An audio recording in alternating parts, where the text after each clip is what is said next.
Alam kong desperado na kayo sa inyong hardin. Araw-araw ninyo itong dinidiligan. Maingat ninyong sinusukat ang bawat kutsara ng mamahaling abono.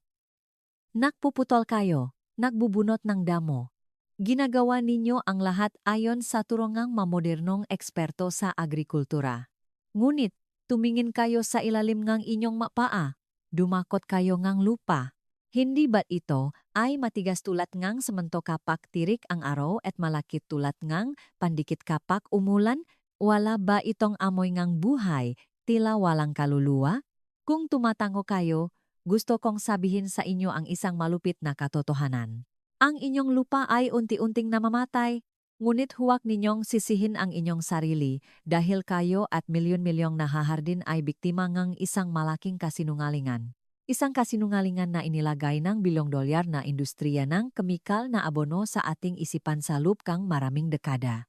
Sabi nila, ang lupa ay isang walang buhay na lalagyan lamang. Sabi nila, ibuhos lang ang sintetikong kemikal at mabubuhay ang halaman. Ngunit ngayon, saking kutoy, tayo ay sabay-sabay na maglalantat sa panlilinlang na iyan. Ipapakita ko sa inyo ang isang nalimutang sikreto. Isang murang sangkap na minsan ay itinuturing na basura at matatagpuan sa mga pabrikang asukal. Isang bagay na sa loob lamang ng 3 araw ay kayang gisingin ang bilyon-bilyong mikroorganismo na naghihintay at ibalik ang libu-libong nga bulate sa lupa sa inyong tigang na hardin. Napakalakas ng bagay na ito na kayang buhayin muli ang isang patay na lupain. Ngunit bago natin pag-usapan ang solusyon, kayo at ako ay kailangang harapin ang ugat ng kalamidad. Bakit naging sementeryo ang inyong hardin? Alalahanin ang mapagkakataong nakita ninyong tila mahina ang inyong mahalaman, ang magadahon ay naninilaw. Ano ang una ninyong reaksyon? Tiyak natatakbo kayo, agad sa tindahan ng supply at bibili ng mabilis kumilos na sintetikong abono. Hahaluin ninyo ito sa tubig at didiligan ang lupa.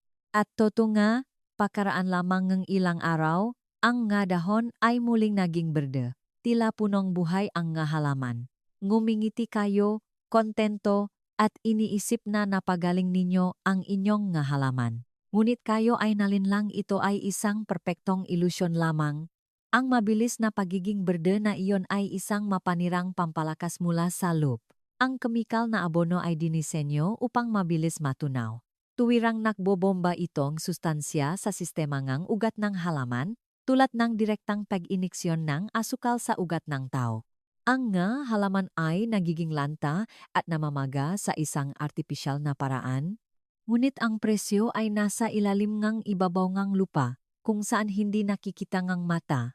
Hayaan ninyong ipaliwanag ko sa inyo ang isang sinaunang prinsipyo ng biolohiya.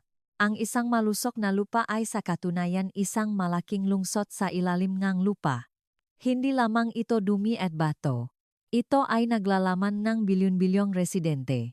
Ito ay makapakipakinabang na bakterya, malalaking network ng fungi, protozoa, nematodes, at hindi mabilang na hindi nakikitang nga manggagawa sa pagdecompose. Sa kalikasan, ang ugat ng halaman at mikroorganismo ay may magandang kasunduan. Ang halaman ay nagpo-photosynthesize, gumagawang asukal mula sa sikat ng araw, at naglalabas ng matatamis na sangkap na iyon sa pamamagitan ng ugat papunta sa lupa. Ang mga mikroorganismo ay namoy ang pagkain at nakatitipon sila sa palikait ng ugat. Bilang kapalit, ang kanilang gawain ay maglabas ng malalakas na enzyme upang tunawin ang mineral sa lupa at bato. Ay decompose ang nabubulok na halaman at gawing madaling matunaw na sustansya na maaring sipsipin ng ugat. Ito ay isang cyclical na ekosistema, sarado at walang hanggang mayabong. Ngunit pagkatapos, nagbubuhos kayong kemikal na abono at biglang napupuno ngang sintetikong pagkain ang mga halaman, nagiging tamat sila. Inisip nila kung bakit pa sila magsasayang ng enerhiya sa paglabas ng asukal para sa mga mikroorganismo kung ang abono ay nasa kanilang bibig na. Kaya ang halaman ay tumitigil sa paglabas ng ugat. Ang kasunduan sa kaligtasan ay napunit at ang pinakamasamang bagay ay nagsisimulang mangyari. Ang hugbong ng mikroorganismo sa ilalim ng lupa ay nagugutom. Unti-unti silang namamatay. Nakakawatak-watak ang network ng fungi at kapag namatay ang mga mikroorganismo, ang istruktura ng lupa ay bumabagsak din. Dahil ang malaki na sangkap na inilalabas ng mga mikroorganismo ang biolohikal na pandikit na nagduduktong sa mga butil ng lupa. Ang pandikit na iyon ang lumilikha ng mapuwang para sa sirkulasyon ng hangin at tubig. Kapag wala na ang pandikit na iyon, ang lupa ay nagiging maluwag na butil ng alikabok. Sa ilalim ng bigat ng ulan o pagdidili, lumalabas sila, siksik na nagiging isang matigas na masa. Hindi makapasok ang hangin. Ang tubig ay naipon sa ibabaw at pagkatapos ay sumisingaw. At ang nga bulate sa lupa, ang nga dakilang sugong pagkamayabong, ay alis. Ang mabulate sa lupa ay hindi kailanman nabubuhay sa malugar na walang oksigen, walang pagkain, at punong kemikal na asin mula sa abono. Humuhukay sila ng malalim sa madilim na bahagi ng lupa upang mabuhay. Iniwan ang inyong ibabaw na lupa na maging isang patay na disyerto. Iyan ang dahilan kung bakit nakikita ninyong lalong tumitigas ang inyong lupa. At nakakatuwa, habang lalong bumababa ang kalidad ng lupa, lalo kayong kailangang bumili ng mas maraming abono upang mapanatili ang mahina na buhay ng halaman. Naging adik na kayo sa industriyang kemikal. Ang tinatawag nilang pamamahala sa agrikultura ay sa katunayan ay isang maingat na nakabalat kayo na pagdepende. Ngunit huwag mawalan ng pag-asa. Dahil ang kalikasan ay laging may kakayahang pagalingin ang sarili, basta't bigyan ninyo itong tamang pagkakataon. Kung ang ating layunin ngayon ay hindi na direktang pakainin ang halaman, kundi ang gisingin muli ang buong network ang buhay sa ilalim ang lupa, ano ang dapat nating gamitin? Iyan ang oras kung kailan lumilitaw ang ating libreng tagapagligtas. Molasses, ang itim na asukal na walang sulfur. O hindi kayo nakakamali, molasses. Karamihan sa mga tao, kapag naririnig ang molasses, ay agad na iniisip ang isang sangkap sa paggawa ng matatamis na tinapay o, sa pinakamaganda, isang maruming produkto sa mga pabrika ng tubo. Ngunit sa mundo ng matatalinong magsasaka, ang molasses ay isang tunay na gintong itim. Gayunpaman, kayo at ako ay kailangang linawin ang isang napakahalagang bagay dito. Hindi lahat ng uri ng molasses ay pareho. Ang kailangan natin ay itim na molasses na walang sulfur. Bakit ganun? Ang itim na molasses ay ang malapot, itim, at makapal na likido na natitira matapos ang katas ne, tubo ay pakuluan ng maraming beses upang makuha ang pinong puting asukal. Sa ikatlong pagpapakulo, halos lahat ng matamis na asukal ay nalis na, ang natitira ay isang puro, at siksik na esensya na puno ng mahahalagang mineral na sinipsip ng tubo mula sa kailaliman ng lupang ina. Ito ay sagana sa calcium, magnesium, iron, potassium, at hindi mabilang na iba pang micronutrients. Ngunit ito ang pinakakagulat-gulat na sikreto na gusto kong sabihin sa inyo. Ang inyong halaman ay hindi kayang kainin ang molasses. Kung ibubuhos ninyo ang bagay na ito sa ugat ng halaman at umaasa na sisipsipin ng ugat ang matamis na iyon, nakakamali kayo. Ang ugat ng halaman ay hindi ginawa upang uminom ng molasses. Kaya bakit ito ay isang himala? Dahil ang molasses ay hindi nilikha upang pakainin ang halaman. Ang molasses ay nilikha upang pakainin ang namamatay na hukbongang mikroorganismo sa lupa.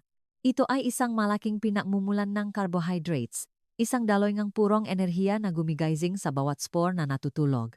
Kapag diniligan ninyo ang matigas na ibabaw lupang likidong ito na may kulay ambar at hinaluan ng tubig, hindi lamang kayo nagdidili ng tubig, kundi nagbubuhos kayo ng isang sinaunang daloy ng buhay sa isang humihinang ekosistema.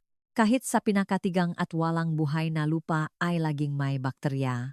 Maspor ng fungi na nagpupumilit na kumapit na gihintay ng himala. Sila ay nasa kalagayan ng hibernation, nakakumpol ng malalim sa ilalim ng lupa upang mabuhay sa gutom at pagkasira ng kemikal na ulan. At pagkatapos, dahan-dahang bumababa ang tubig na may molasses. Sa sandaling hawakan ng komplikadong molekula ng asukal at mahahalagang mineral ang cell membrane ng mikroorganismo, isang tunay na biological explosion ang nangyayari sa ilalim ng lupa. Ang napakalaking enerhiya mula sa molasses ay agad na gumising sa kanila mula sa kanilang mahabang pagtulog. Ang populasyon ng kapaki-pakinabang na bakterya ay nagsisimulang mahati at dumami ng napakabilis. Sa loob lamang 12 hanggang 24 na oras, mula sa ilang mahina at ilang individual, sila ay sumabok sa bilyon-bilyong bagong mandirigma. Nagugutom sila, punong lakas, at agad na nagsisimula sa gawaing ipinakatiwala sa kanilang kalikasan milyon-milyong taon na ang nakalipas. Mabilis nilang nililigid ang nanghihinang sistema neugat, nililinis ang mga nakakaleson na nalalabi. Nagsisimula silang nuwain ang mga tigang na organikong nalalabi at patuloy na naglalabas ng kahanggahangang biological mucus. Ang malakit na sangkap na ito ay gumagapang sa bawat butas, kumikilos bilang isang uri ngang natural na pandikit na pinagsasama-sama ang nga pira-pirasong butil ngang alikabok sa maliliit, maluwag, at puno na oksihen na bukol na lupa. Iyan ang dahilan kung bakit pakaraan lamang ngang halos 3 araw o humigit kumulang 72 oras, makikita ninyo ang isang nakamamanghang pagbabago. Lumabas kayo sa inyong hardang sa magang umaga kapag ang mag-aamog ay nakakabit pa sa magadaong. Dahan-dahan kayong umupo at dumakot ngang lupa. Ano ang mararamdaman ninyo? Hindi na ito matigas, magaspang, at matalim tulad ng isang piraso ngang durok na semento. Nagsisimula itong lumuwag sa pagitan ngang inyong mga daliri, malambot at nababanat tulad ng isang espongha na sumisipsip ng tubig. At higit sa lahat, gusto kong ilapit ninyo ang lupa sa inyong ilong at huminga ng malalim. Hindi na ninyo maamoy ang nakakapangilabot na amoy ng kemikal o ang tuyong nakakasakal na amoy ng alikabok. Maamoy ninyo ang isang dalisay, matamis na amoy. Ang amoy ng basang lupa na sumisikat pagkatapos ng unang pag-ulan. Ito ang amoy ng geosmin, ang amoy ng buhay na niliha ng bilyon-bilyong actinobacteria na humihinga. Ang inyong lupa ay hindi na isang sementeryo, nagsisimula na itong huminga muli. At kapag mabilis na tumibo ang puso ang lupa, isang serye ngang hindi nakikitang kemikal na signal ang maglalakbay sa malalalim na bahaging lupa. Ito ang oras kung kailan lilitaw ang pinakamagandang himala. Isang bagay na magbibigay ng malakas na dago sa paniniwalang nga bulak na sumasamba sa kemikal na abono. Ang mabulate sa lupa ay nagsisimulang lumabas. Minsan sa simula ay ilang scouts lamang, ngunit sa lalong madaling panahon ay makikita ninyo ang daan-daan o libu-libong bulate na masigasig na gumagapang at nahuhukay sa ibabaw ng lupa. Maraming matagal nang naghardin, kapag nakita ang eksenang ito, ay nagpahayag ng pakamangha. Hindi nila maintindihan kung paano, mula sa isang tigang na lupain noong nakaraang linggo, ang manilalang na ito ay bumaba mula sa langit ng napakarami. Ngunit ang sikreto ay hindi sila kailanman tuluyang umalis. Ang nga matibay na bulate sa lupa na iyon ay umurong lamang upang mapangalagaan ang kanilang buhay. Humukay sila ng malalim sa ilalim, nahahanap ngang mas malamig, mas matatak na mga layer ng luwat o apok upang maiwasan ang pagkaaknas ng kanilang malambot na balat ng mga nakakalason na kemikal na asin. Ngunit hindi sila bulag, at ang kanilang nervous system ay napakasensitibo. Kapag kumain ang mga mikroorganismo sa ibabaw ng lupang lases at nabuhay muli, naglalabas sila ng ngatiya na gas na nagpapahiwatig na ang nakakalason na kapaligiran ay humina na at isang masaganang piging ang inihanda. Para sa mga bulate sa lupa, ito ay isang tawag na hindi matatanggihan. Nagsisimula silang gumapang, ginagamit ang kanilang malakas na katawan upang durugin ang siksik na lupa. Ang kanilang mga katawan ay ang pinaka-perpektong biological drilling machine ng kalikasan na lumilikha ng libu-libong microtunnels na nagpapahintulot sa oksigen na umikot at ang tubigulan na tumagos ng malalim sa ugat ng halaman. Hindi lamang humuhukay, ang ngagutom na bulate ay nilalamon ang lupa. Hinahalo ito sa mga patay na bakterya at nabubulok na organikong material. Kapag dumaan sa kanilang kamangha-manghang sistema ng pagtunaw, ang magaspang na pinahalong ito ay hinahalo sa hindi mabilang na enzyme at calcium. At ang kanilang inilalabas, ang maliliit na tae-eng bulate ay ang pinakamahal, pinakabalanseng, at pinakaperpektong superabono sa planetang ito. Ito ay puno ng nitrogen, phosphorus, at potassium sa anyo ng amino acid na maaring agad na sipsipin ng ugat ng halaman nang walang anumang panganib na maksunog ng ugat o masyok sa abono. Ang taeng bulate ay maingat ding nakabalot sa isang biological mucus membrane na napakatagal na nagpapanatiling tubig na ginagawang isang matibay na kuta ang inyong hardin na kayang labanan ang matinding taktuyot. Nakikita ninyo, hindi ninyo kailangang humiram ng para upang bumili ng abono mula sa malalaking korporasyon. Kailangan niyo lang sa anumang paraan na imbitahan ang hukbong itong libreng manggagawa na manirahan sa inyong hardin. Ngunit kayo at ako ay kailangang maging maingat at huminto dito sandali. Ang toto, kapag nasaksihan ang mabilis na pagbabago ang lupa, madaling maudukan ang kasakiman ng tao. Ito ay isang likas na sakit sa pag-isip ng mabilis, marami, at murang industrial na panahon. Laging tayo ay nababahala sa pag-isip na kung ang isang kutsara ng molasses ay napakabuti, ang pagbuhos ng 1 litro ng makapal na molasses sa lupa ay tiyak na magpapago sa maliit na hardin na maging isang mayabong na rainforest sa isang magdamag. Kung mayroon kayong ganong biglaang pag-isip, ipinapakiusap ko sa inyo na itigil agad iyon bago ninyo tuluyang saktan ang inyong hardin sa isa pang pagkakataon. Sa napakaliit at malambot na mundo sa ilalim ng lupa, ang labis na paggamit ay ang karit ng kamatayan. Kapag naglagay kayo ngang napakalaking dami ngang asukal na lampas sa kayang tising ng lupa, lumilikha kayo ngang isang maliit at lubhang mapanirang ekolohikal na kalamidad. Ang dami ngang mamikrobyo na mahilig sa asukal ay dadami ng napakabilis na lumilikhang isang madugong labanan para sa kaligtasan. Ang pangunahing problema ay upang makabuo ng kanilang katawan at dumami, hindi lamang nila kailangan ng asukal bilang enerhiya, kundi kailangan din nila ng napakalaking dami ng oksigen at nitrogen upang makagawa ng protina. Sa kanilang hindi pangkaraniwang malaking bilang, lubos nilang sasapukin ang maliit na libreng nitrogen na nasa lupa at gawin pa ang grasyon nenge ugat nenge halaman. Ang fenomenon na ito ay tinatawag sa siyensya na pansamantalang nitrogen immobilization. Sa halip na maging berde at malusog, ang inyong halaman ay biglang maninilaw, malanta, mahina, at nasa matinding stress.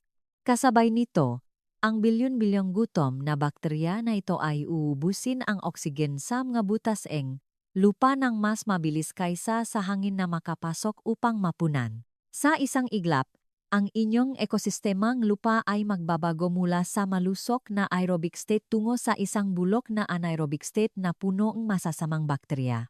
Ang ibabaw ng lupa ay magsisimulang maglabas ng nakatakot na amoy asim, isang malakas na amoy ng bulok na itlog, o ang amoy ng isang stagnan at sira na latian. Hindi ito ang amoy ng buhay. Ito ang desperadong iyak ng isang sistema ng ugat na namamatay sa kawalangang hangin sa dilim. Hindi kailanman pinahintulutan na kalikasan ang karahasan. Ang kalikasan ay namumunga lamang mula sa pagiging katamtaman at pagiging masinop. Ang susi sa pag-unlock na nalimutang sikreto na ito ay nasa pagiging maingat. Ang tumpak na formula na ginamit ng matatalinong magsasaka noong sinaunang panahon ay napakasimple at matipid. Kailangan lang ninyong kumuhang 1 hanggang 2 kutsara lamang ng itim na molasses na walang sulfur. Ilagay ito sa isang balde ngang humigit kumulang 1 galon o halos 4 na litro ngang malinis na tubig na walang klorina. Gumamit ng kahoy na panghalo at haluing mabuti hanggang sa ganap na maghalo ang solusyon at ang tubig ay maging isang malambot na kulay ambar.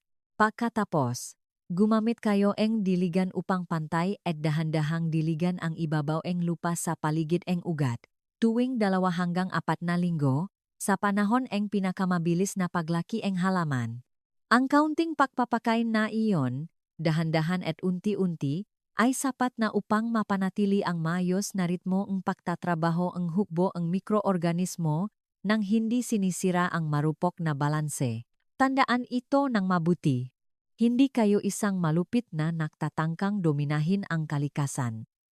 Kayo ay isang masipak na katiwala na nakikipagsayaw sa pulsong kalikasan. Kapat naintindihan ninyo ang signing ng pagiging maingat, isang bagong daigdig ang magbubukas sa inyong harapan.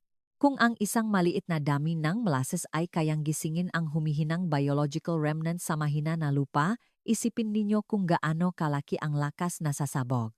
Ano ang mangyayari kung pagsasamahin ninyo ang purong enerhiya na ito sa isang bagong, hugbongang mikroorganismo, malakas, ligaw, at lubos na nakaka-adapt sa inyong lokal na klima?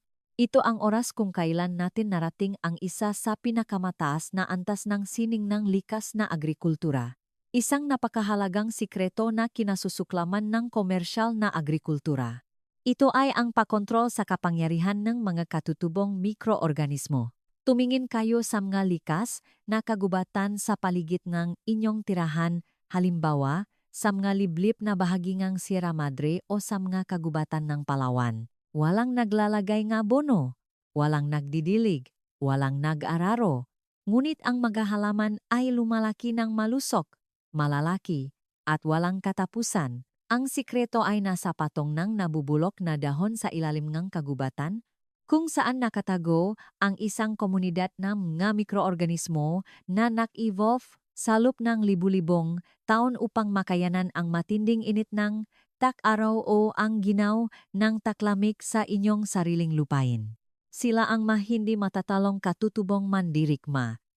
Kaya bakit natin sasayangin ang pera sa pagbili ng makina-kinakabalot na mikroorganismo na gawa sa isang pabrika na libu-libong kilometro ang layo? Ang paraan ng paghahardin nga magsasaka ang kordillera ay nakpakita nito ng napakasimple. Kailangan lang ninyong madala ng basket sa pinakamalapit na kagubatan o parke na may patong ng tuyong nabubulok na dahon, pumulot ng isang dakot ng maluwak na lupa na may puting fungi, dalhin ito pauwi. Haluin sa isang balding malinis na tubig na walang klorine. Magdagdag ng isang patatas. Pakuluan at durugin upang maging basehan ng pakain at isang maliit na kutsara ng ating itim na molasses bilang pampasabog. Kailangan lang ninyong takipan ng bahagya ang balde at hayaan itong nakatago sa lilim at malamig na lugar. Sa loop lamang ng susunod na 24 hanggang 48 oras, makikita ninyo ang isang napakagandang tanawin. Isang patong ng puti, maluwag at malambot na bula ang angat sa ibabawng tubig tulad ng bulangang isang nakpa-ferment na serbesa. Hindi ito maruming bula.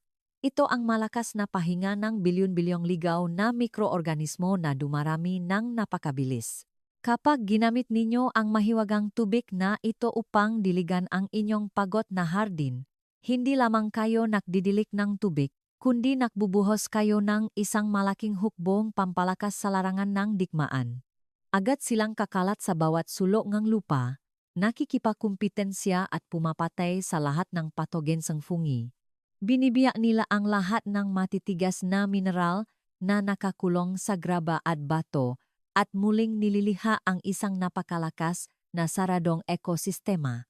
Ngunit paano kung ang inyong hardin ay binubuo lamang ng plastik na paso, styrofoam boxes, o tela na bak na taniman sa isang masikip, mahangin, etirik na balkonahe sa isang maingay na lungsod tulad ng Manila o Cebu? Ang himalang itong mikrobyo na may molasses ay gaganap pa rin ba sa ganong masikip na kapaligiran? Ang sagot ay ganap na ngunit may isang napakahigpit na kondisyon. Kailangan ninyong itapon agad ang pinakamalaking pagkakamali sa pagtatanim sa paso na bulak na ipinapasang lahat. Madalas nilang sinasabi sa inyo na maglagay ng makapal na patong ng graba o bato sa ilalim ng paso upang mas maayos ang pagdaloy ng tubig. Iyon ay isang nakakasakit at disiyentipikong panlilinlang sa pisika. Sa katunayan, ang magaspang na patong graba ay lumilihang isang phenomenon sa pisika na tinatawag na suspended water table. Ang labis na tubig sa pagdidilik, sa halip na umagos sa mga butas sa ilalim, ay nananatili sa patong ng lupa sa itaas lamang ng graba dahil sa surface tension.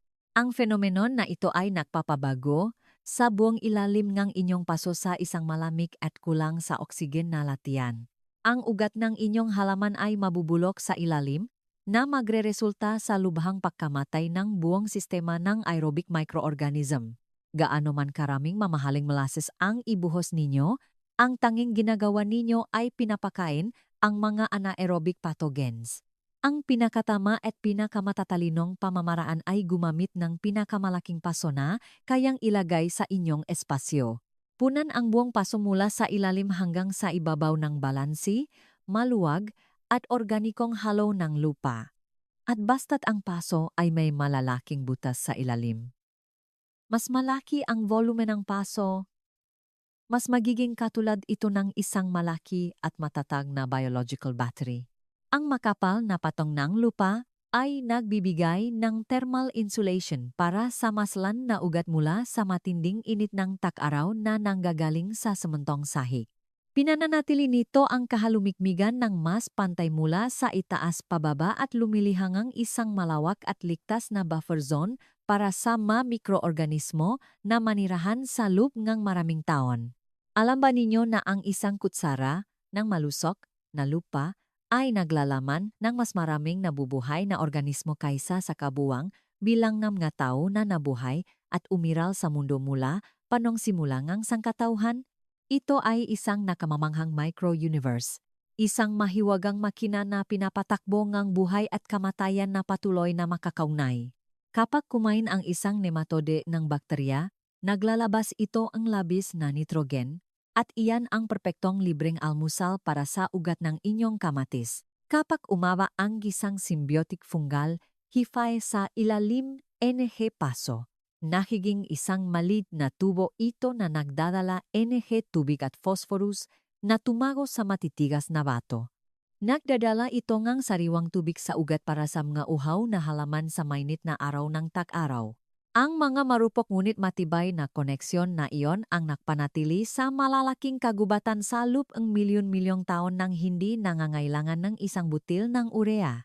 Gayunpaman, mayabang nating inisip na ang ilang ubo, kemikal na formula na gawa ng tao sa malami ng mga pabrika ng semento ay maaring mas mahusay kaysa sa dakilang gawain ng kalikasan. Ang kayabangan na iyon ang nakpabago sa mayabong na kapatagan na. Dating gumawa ng milyon-milyong tonelada ng pakain sa maalikabok na disyerto kung saan ang lupa ay lamat at tinatangay ng hangin ng walang awa. Kapag matiyagan ninyong napagdaanan ang lahat ng ito mula sa pag-unawa sa nakakalason, napakasira ng mga kemikal hanggang sa paggamit ng isang maliit na pata ng malasas upang gisingin ang mga mikroorganismo, ibalik ang mga bulate sa lupa, at muling itayo ang pundasyon mula sa mga paso. Magsisimula kayong makakita ng isang mas malaking katotohanan kaysa sa pagdidilik langang nga halaman tuwing hapon. Magsisimula kayong magtanong kung bakit ang isang murang at natural na paraan ay napakabisang ngunit hindi kailanman lumilitaw sa malalaking billboard. Bakit hindi ito ipinapakilala ng masigasik sa mga modernong at makintab na seminar sa agrikultura? Ang sagot ay matindi ngunit masakit. Ang inyong kalayaan at pagiging self-sufficient ay ang pinakamapanganib na kawengang kaginhawaan at napakalaking kita ngang industriya ngang abono, ang mabeg ng abono na may makintap na larawan ng prutas. Ang nga pamatay damo na malakas na ini-advertise sa TV ay hindi idinisenyo upang pagalingin ang inyong mahal na lupa. Ang ito ay maingat na idinisenyo upang gawin kayong isang habambuhay na mamimili. Pinipilit nila kayong makulong ng permanente sa malupit na siklo ng pagbubomba ng kemikal, pagpatay sa lupa, at pagkatapos ay kailangan ninyong bilhin ang kanilang sariling gamot upang artipisyal na buhayin ang mga halaman sa patay na lupa. Ito ang manalimutang sinaunang sikreto ngang agrikultura tungkol sa isang kutsarangang itim na molasses, tungkol sa kapangyarihan ng mga katutubong mikroorganismo, tungkol sa sariwang amoy ngang isang dakot ng maluwag na lupa ay hindi nagdadala ng anumang dolyar na kita sa anumang multinational corporation. Ang tanging hinihingi lamang nila sa inyo ay isang tahimik na pagmamasid, matibay na pasensya, at malalim na paggalang sa mga batas na perpektong nagpatakbo sa mundong ito sa loob ng bilyon-bilyong taon. Kapag matapang kayong lumabas sa bitak ng komportable na pagdepende na iyon, hindi na kayo isang nalilitong mamimili ng agrikultura na nakpapanik na bumili ng makemikal na panggamot tuwing makakita ng isang dilaw na dahon na nalalagas. Naging isang dakilang katiwala na kayo ang inang kalikasan, isang matalinong magsasaka na marunong yumuko upang alagaan ang ugat ng buhay. Mapagtatanto ninyo ang isa pang aral na kailangang tandaan ng mabuti. Ang nga shortcut na punong kemikal ay maaring magdala ng mabilis na pagkakit na nagtatago sa mata ng mundo, ngunit ang katatagan sa harap ng bagyo at walang hanggang kasaganahan ay, dumarating lamang kapag tayo, ay, handang ilubok ang ating mga kamay sa lupa, magpawis, at muling itayo ang isang matatak na pundasyon mula sa pinakamaliit at hindi nakikitang nga nilalang. Ang pilosopiyang ito ng tahimik na paghahardin ay ang pinakamalalim na pilosopiya ng isang buo at makabuluhang buhay. Itakalang pakpersa sa lahat na bakay na lumaki ng mabilis, makbunga ng maka sa pamamagitan ng artipisyal at nakakalason na paraan. Simulan ang matiyagang pag-alaga sa matatak na pundasyon sa ilalim ng inyong ngapa. At pagkatapos, ang himalang ng buhay ay natural na mamumukatkat nang maliwanag sa ilalim ng nakniningas na sikat ng araw na ibabalik sa inyo ang isang hardin na puno ng kapayapaan. Kung nakita ninyo na ang manalimutang kaalaman na ito ay talagang nagbubukas ng isang bagong pinto, isang bagong liwanag para sa inyong humihinang hardin, tulungan ninyo akong may pamahagi ito sa mas maraming tao.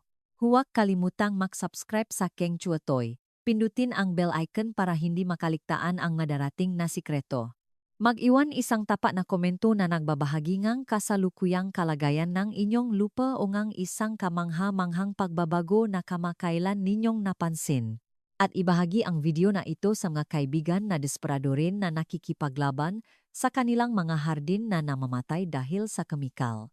Kayo at ako ay sabay-sabay nalilikang isang komunidad ng mga malaya at ipinagmamalaking magahardin na hindi kailanman asa sa anumang korporasyon.